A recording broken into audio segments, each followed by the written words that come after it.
Hello there. Would you like to read a story with me? I think you do.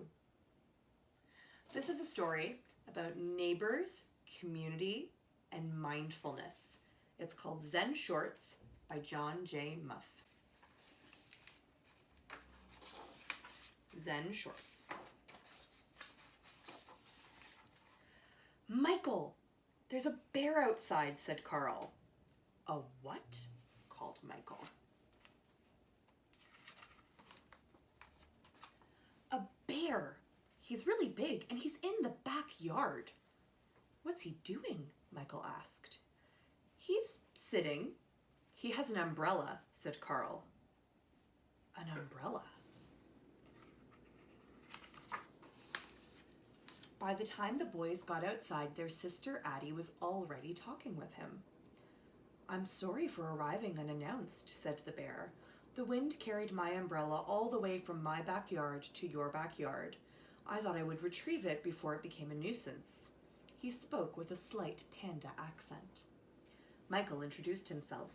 Then Addie introduced Carl because Carl was shy about bears he didn't know. And this is how Addie, Michael, and Carl met Stillwater. The next day, Addie went to have tea with Stillwater. Hello, Addie said as she stepped inside. Come in, a faraway voice called. Then she heard the voice say, oh, yes, come out, come out. Stillwater was in the backyard. He was in a tent. This is a birthday present from my Uncle Rye, Stillwater said. He always gives presents on his birthday to celebrate the day he was born. I like it so much that I'm not staying in my house right now. Stillwater invited Addie in to sit with him. You brought me some cake, said Stillwater. That was very nice of you. Is it your birthday? He asked. No, said Addie. It's not mine either, said Stillwater, but let me give you a gift for my uncle's birthday. I will tell you a story. Uncle Rye and the Moon. My Uncle Rye lived alone in a small house up in the hills. He didn't own many things. He lived a simple life. One evening he discovered he had a visitor. A robber had broken into the house and was rummaging through my uncle's few belongings. The robber didn't notice Uncle Rye, and when my uncle said, hello, the robber was so startled he almost fell down. My uncle smiled at the robber and shook his hand.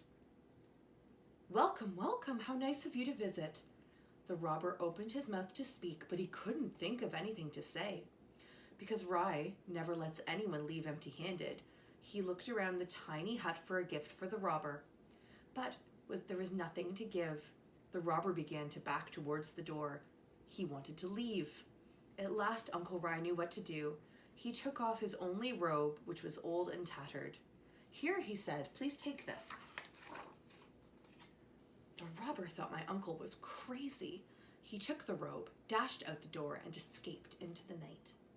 My uncle sat and looked at the moon, its silvery light spilling over the mountains, making all things quietly beautiful.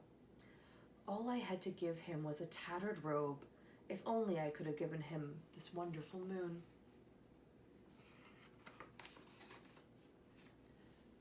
Your uncle sounds nice, said Addie. I don't think I could give my only robe away. I know how that is, said Stillwater, but there's always the moon. That was a good story, said Addie. Thank you, said Stillwater. And this is a good cake. Thanks, said Addie. I made it myself. The next day, Michael went to see Stillwater. Here I am, Stillwater called from the tree. Can I come up? Asked Michael. If you are careful, said Stillwater. What if we could fly? Said Michael. We could cast shadows on clouds, said Stillwater. But what if we fell, said Michael. If we fell, we might break something, said Stillwater. That would be bad, said Michael. Maybe, said Stillwater. Maybe? Asked Michael. The farmer's luck. There was once an old farmer who worked his crops for many years. One day his horse ran away. Upon hearing the news, his neighbors came to visit. "Such bad luck," they said sympathetically. "Maybe," the farmer replied. The next morning, the horse returned, bringing with it 2 other wild horses. "Such good luck!" the neighbors exclaimed. "Maybe," replied the farmer. The following day, his son tried to ride one of the untamed horses, was thrown off, and broke his leg. Again, the neighbors came to offer their sympathy on his misfortune. "Such bad luck," they said. "Maybe," answered the farmer. The day after that, military officials came to the village to draft young men into the army to fight in a war. Seeing the son's leg was broken, they passed him by. "Such good luck," cried the neighbors. "Maybe," said the farmer. "I get it," said Michael. "Maybe good luck and bad luck are all mixed up. You never know what will happen next." "Yes," Stillwater agreed. "You never know." The day after that, Carl went to visit Stillwater. "Michael said I couldn't bring over stuff to go swimming. I'm mad at Michael. He's always telling me what to do, so I brought everything." Said Stillwater. "It is a little pool. I don't know if all those things will fit." "Let's see," said Carl. "Let's see," said Stillwater. Stillwater looked at the pool. "The things can go swimming, but we can't," he said. "I brought too much stuff," said Carl. "That's okay," said Stillwater. "I'll help you carry it home later." Later, Carl and Stillwater had tea. "Carl," said Stillwater, "you spent the whole day being angry with Michael. Did you notice how much fun we had?" Carl watched the steam rise from his cup. "I'm sorry I brought all this stuff," Carl said. "You don't need to be sorry," said Stillwater. "Right now you need to carry. Hold on tight, and I will tell you a story." A heavy load.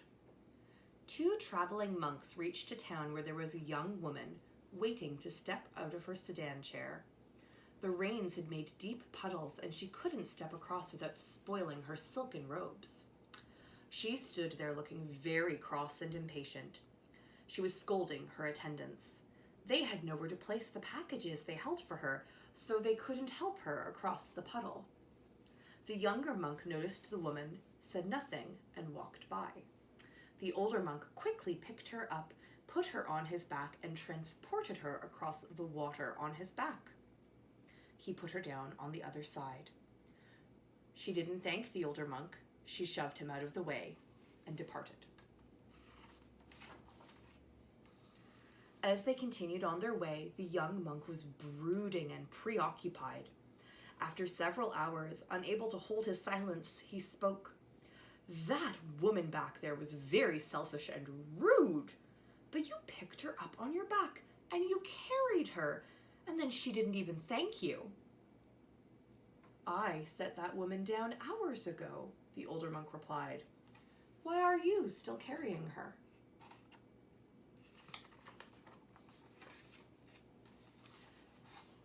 "Do you think you have carried it long enough?" asked Stillwater. "Yes," said Carl. "Good," said Stillwater. And this was how Addie, Michael, Carl, and Stillwater became friends. The end. Well, I hope you enjoyed that story. Lots of different things to think about. Which story did you like the best from the ones that Stillwater shared? Which one taught you something? Which one is something that you think could help you today or tomorrow? Let me know in the comments below. Lahitra out.